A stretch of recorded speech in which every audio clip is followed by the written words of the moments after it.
श्री गणेशाय नमः। मित्रों, ज्योतिष दर्शन बीएसएस चैनल में आपका स्वागत है। आज हम आपको बताते हैं कि सप्तमेश की विभिन्न भावों में स्थिति पर क्या फल प्राप्त होता है।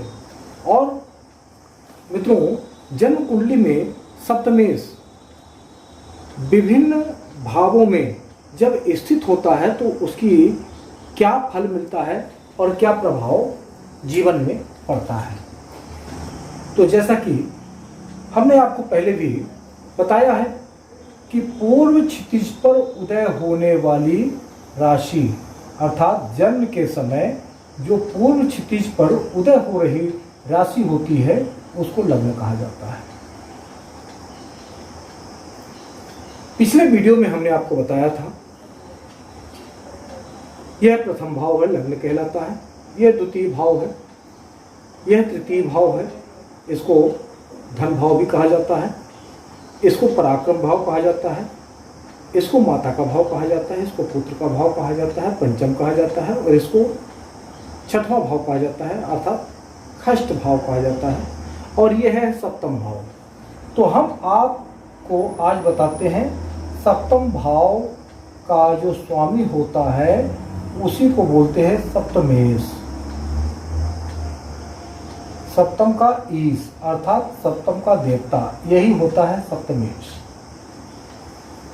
तो मित्रों, सबसे पहले तो आप ये जान लें कि 12 राशियां होती हैं और इन 12 राशियों में 1 और 8 नंबर की जो राशियां होती हैं वो यह है मेष राशि और यह है वृश्चिक राशि। इसके स्वामी होते हैं मंगल। 2 और 7 अर्थात वृष राशि और तुला राशि, इसके स्वामी होते हैं शुक्र। फिर 3 और 6 मिथुन और कन्या, इसके होते हैं स्वामी बुध। 4 और 5, तो 4 के होते हैं चंद्रमा और 5 के होते हैं सूर्य।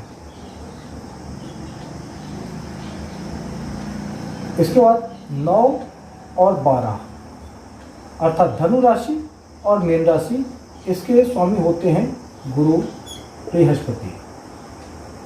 फिर आता है 10 और 11, इसके स्वामी होते हैं शनि।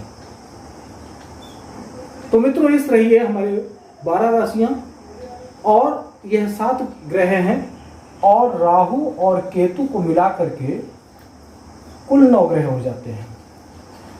तो किस भाव में, पहली बात तो यह है कि लग्न हमें की जानकारी होना चाहिए कि लग्न हमारी कौन सी है। तो जो लग्न होगी, मान लीजिए लग्न में अगर सूर्य और चंद्रमा तो हो जाए, या तो सूर्य हो जाए या चंद्रमा की राशि पड़ जाए, तो अगर 4 यहां पड़ेगा तो 5, 6, 7, 8, 9 और 10 अर्थात 10वीं राशि किसकी है? शनि की। तो इसके स्वामी सप्तमेश जो हो जाएंगे वो शनि हो जाएंगे। यदि यहाँ पर एक मंगल की राशि लग्न में होगी, एक होगी यदि मंगल की राशि, तो यहाँ पर 7 अर्थात शुक्र सप्तमेश हो जाएंगे। यदि यहाँ 3 लिख दिया जाए या लग्न में यदि बुध की राशि मिथुन हो जाए तो 4, 5, 6, 7, 8 और 9 अर्थात गुरु की राशि जो है वो सप्तम में आएगी। तो सप्तमेश सप्तम के स्वामी कौन हो जाएंगे? गुरु हो जाएंगे।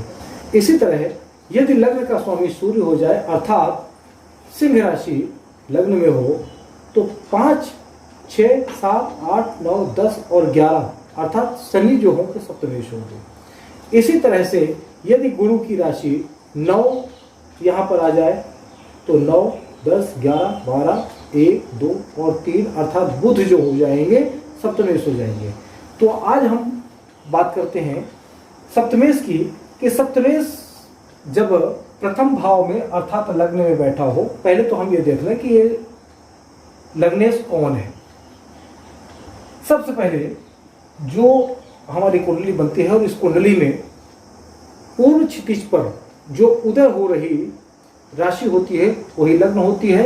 और आज हम लग्न लेकर के चलते हैं 10 अर्थात मकर राशि, और इनके स्वामी शनि है।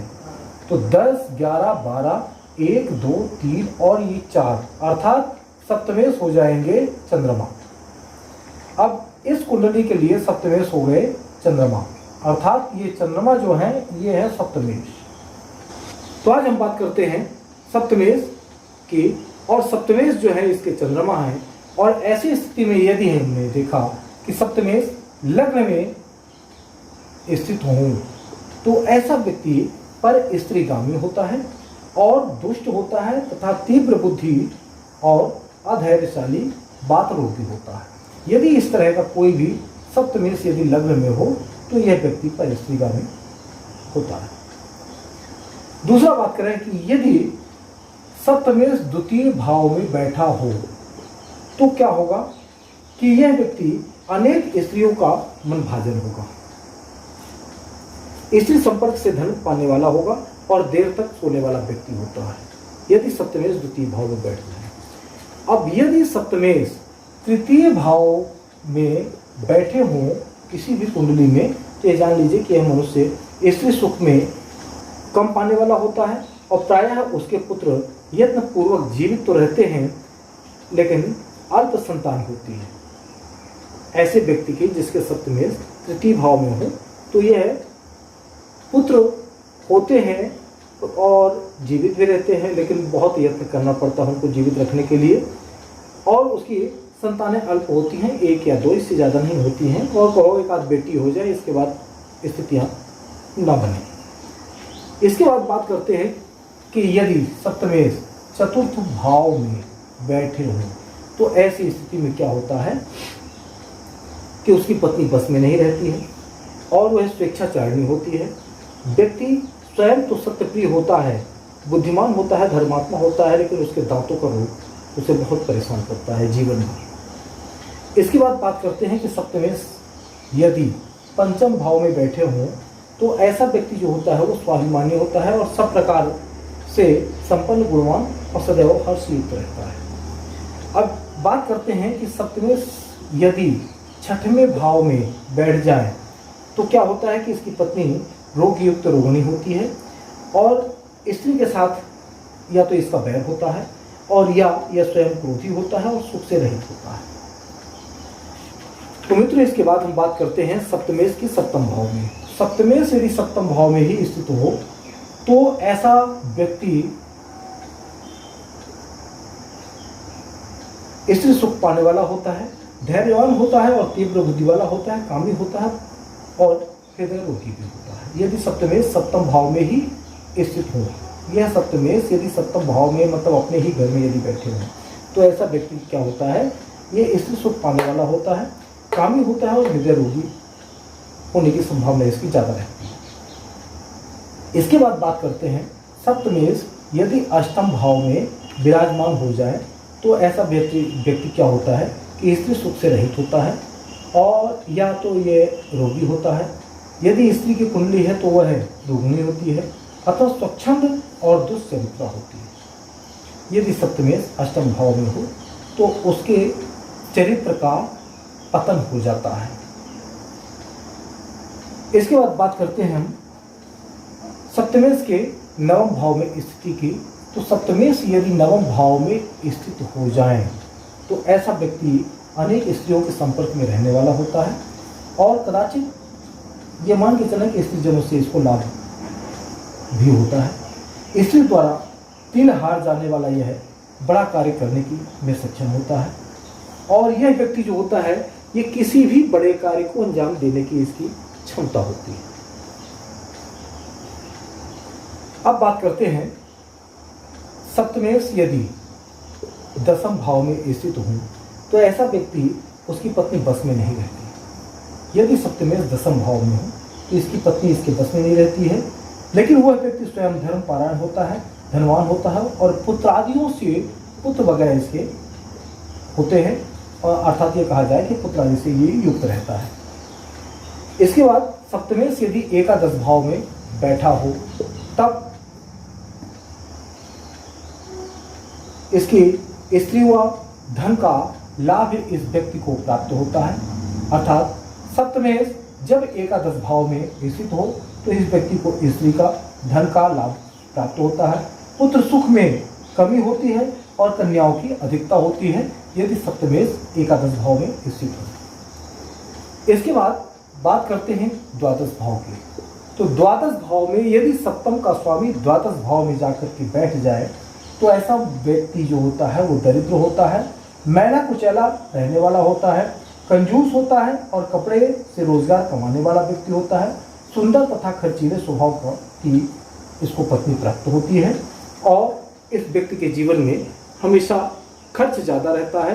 अर्थात ये कहा जाए कि आमद अठन्नी और खर्चा रुपया वाली स्थिति इस पूरी कुंडली का जो हमने आपको सारांश बताया ये एक ग्रह की है, अर्थात सप्तमेश लेकिन यदि कहीं कोई दूसरा ग्रह शुभ ग्रह यदि कहीं से किसी को देख रहा हो तो उसके फल में बदलाव हो जाता है। इसलिए ऐसा नहीं है कि एक ही ग्रह के से पूरी कुंडली देखी जा सकती है। मित्रों, एक ग्रह से पूरी कुंडली नहीं देखी जाती और इन 9 ग्रहों में मान लीजिए अभी हम दसम का देखते हैं तो दसम भाव का देखने के लिए और यदि यहाँ पर गुरु अर्थात बृहस्पति विराजमान हो जाए तो ये इनकी दृष्टि यहाँ पर पड़ेगी। तो अभी हमने आपको बताया कि यदि सप्तमेश दसम भाव में स्थित हो तो क्या होता है, उसकी पत्नी बस में नहीं रहती। व्यक्ति स्वयं धर्मपरायण होता है, धन और पुत्रादि से युक्त होता है। तो जब गुरु की दृष्टि यहाँ पर पड़ेगी तो इसकी जो अशुभता है अर्थात सप्तमेश के जो चतुर्थ भाव में जाने पे सप्तमेश की राशि से जो चतुर्थ भाव में जाने से जो उसका फल है गुरु के दृष्टि से वह परिवर्तित हो जाती है। इसलिए पहले एक ग्रह के बारे में जानकारी हो और इसके बाद फिर दूसरे ग्रहों की युति और दृष्टि के बारे में जानकारी लेंगे तो हम कुंडली को बड़े अच्छे तरीके से देखने की हमें स्थिति बनेगी। मित्रों, अगले वीडियो में हम आपसे फिर मिलते हैं। अष्टम भाव के संबंध में हम आपको बताएंगे यदि अष्टम भाव का स्वामी किस भाव में बैठकर क्या फल प्रदान करता है। इस वीडियो के साथ हम आपसे अगले वीडियो में मिलते हैं। जय श्रीमन नारायण।